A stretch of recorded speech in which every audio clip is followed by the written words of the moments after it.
It's a small piece of heaven created in a time of need to help women victims of domestic violence without inflicting a new trauma due to isolation in days of the pandemic.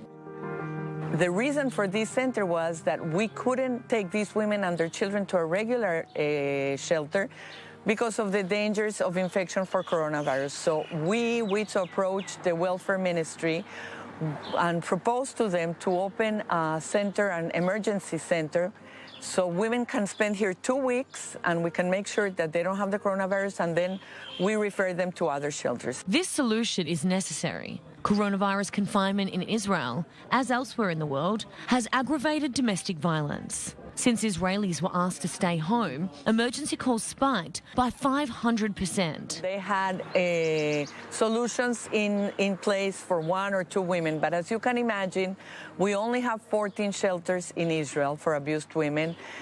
There's not enough space for all the needs. Among the women welcomed here, only one agreed to testify anonymously. For her, confinement caused the deterioration of her situation.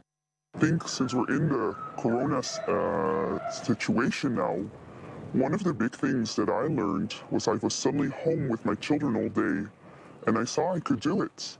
I saw I could manage on my own. My husband was at work a lot, and I was in the house, which is not an easy situation with children. Here, these women can breathe and finally speak freely about the abuse that they have suffered. In the midst of it, you think you're the only one who's living like this. And on the one hand, it breaks your heart because if only you were the only one and no one else was suffering at the same time, it also makes it real.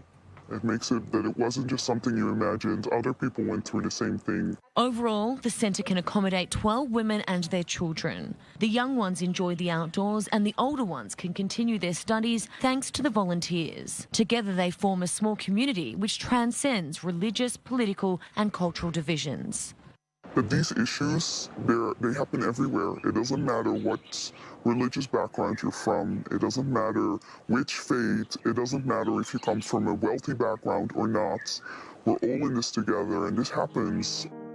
Wizo hopes today that the government will learn from this health crisis, in particular to open even more centres like these.